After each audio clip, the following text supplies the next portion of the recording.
Welcome to Leader Tips from Lead at Any Level. I'm Amy C. Wanninger, the Inclusion Catalyst. This week, we're talking about 5 ways to help your team members define and achieve their professional development goals. Today, I want to talk about starting with the basics. Yesterday, we talked a little bit about asking good questions, and sometimes we start with some pretty lofty points of view when we're talking about development goals.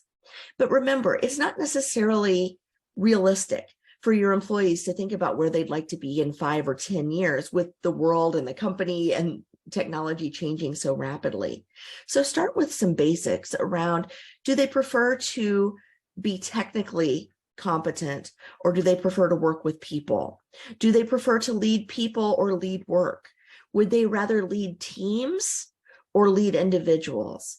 And this will help you decide whether they're really angling toward a more technical role, a more project management or project leadership focused role, or more of a people management role in the long term. They may not know. Some folks are early in their careers, or they've tried different things, or they've had bad experiences in the past with some of these different paths.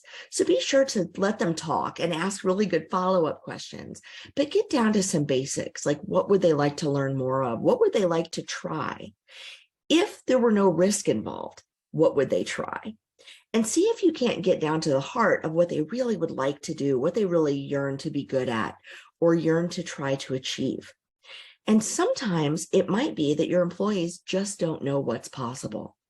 This is where you can ask them, well, as a first step, could you just interview some people about their jobs and what they do?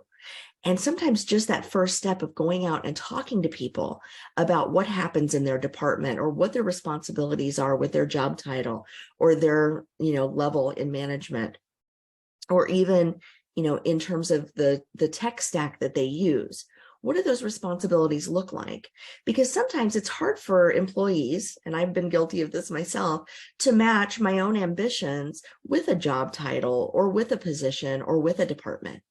So sometimes just getting back to the basics of talking to people about their roles can be a good development goal for your employees. That's it for today. Join me every weekday at 4 p.m. Eastern on Facebook, LinkedIn, or YouTube for another edition of Leader Tips.